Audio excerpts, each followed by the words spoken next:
Interval 1 begins now. Interval 1 begins now.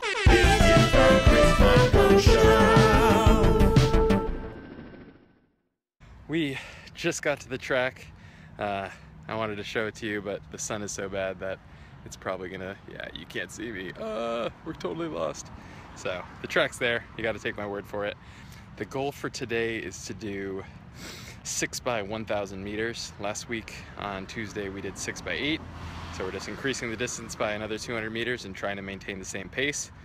The stretch goal will be to add on 2 intervals. One big question I've already gotten from a bunch of people is, Track Tuesday, you're gonna go to the track every Tuesday when you're training for a mountain race?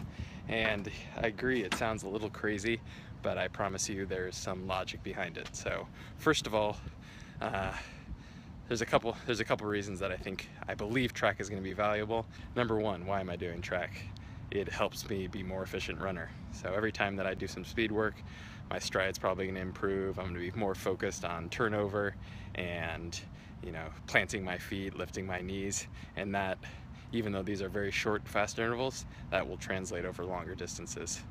Number two, I just mentioned it briefly, turnover. So running 5-minute pace on a track is gonna teach my legs to move a little bit quicker when you're trying to run down a hill very quickly. And three, I'm not just training for a mountain race. I have a lot more planned for this year and next. And so I need to start building in a bit of a foundation so I'm ready for that training block as well. Primarily, I have TNF 50 in late November. That's going to be a fast race. Again, I probably won't touch 5-minute pace, but there's going to be long, flat areas where I'm going to need to be able to tempo. And the faster that I can run, the faster I should be able to tempo. And longer term, I would also like to qualify for the marathon trials. So I have to be able to run 2:18, which is like 5:17 miles. Being able to get comfortable running 5-minute pace is going to be super important for that. That's the plan for today. I'm going to flash back to the preparation that happened at home and then do some strides and warm-up exercises and then get into the intervals. I may film it, I may not. I'm not sure how that's going to work given the sun's pretty brutal, but here goes nothing.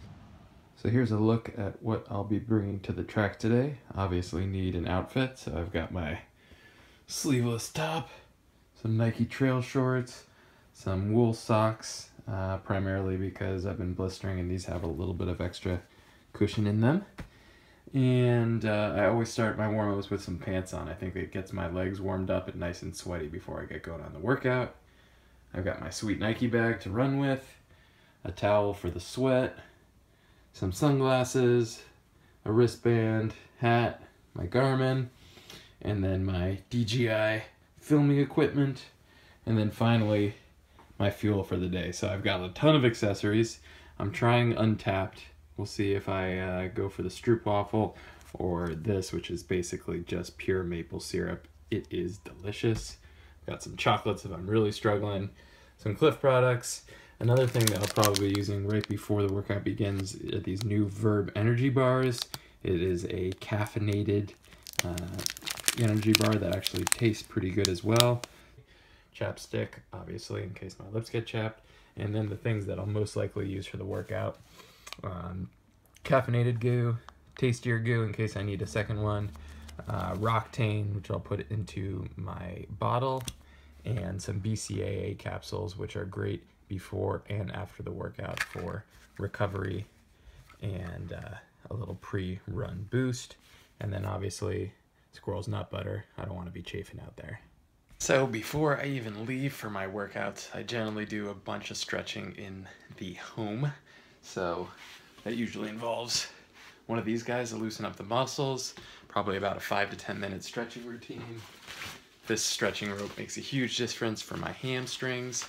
And then I'll do a little bit of core, just a little bit to warm up the abs, make sure they're popping during the workout.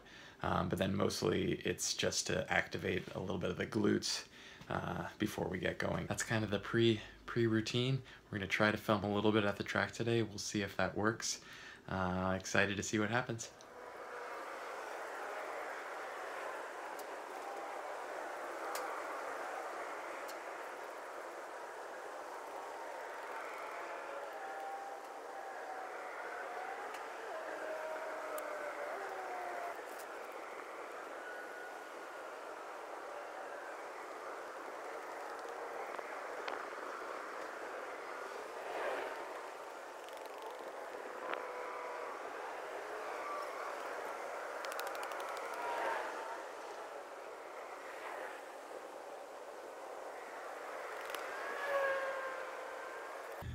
This might be my favorite stretch of all time.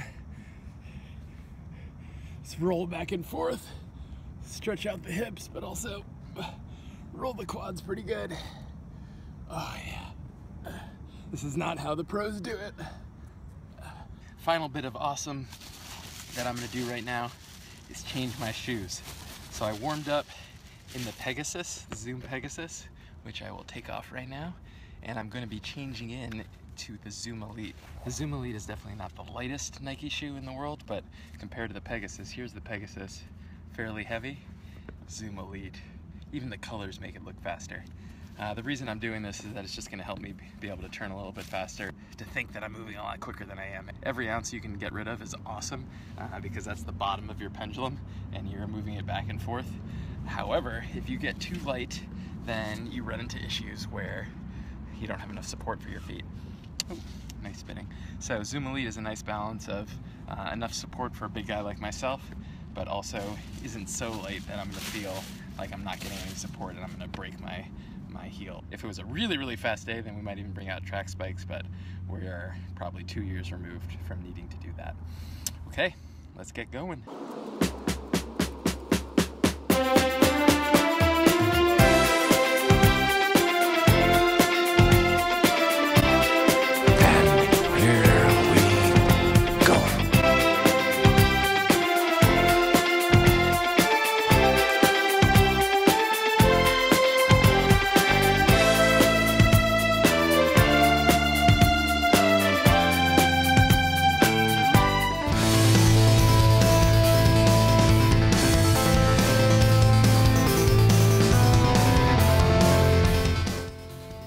Okay, workout complete, thank goodness. That was brutal. I don't know if you saw, but I filmed the first interval and I was feeling sluggish. Wasn't really paying attention and ran about a 77 when the goal is 75s.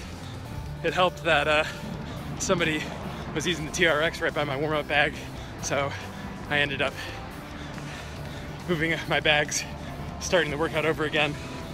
And it was hard. And in the theme of responsibility, I got through 5 and said, number 6 is gonna be the last one. And I called it after 6. I was able to kick it in a little bit, which felt good, but my legs feel fresh. They're definitely not sore.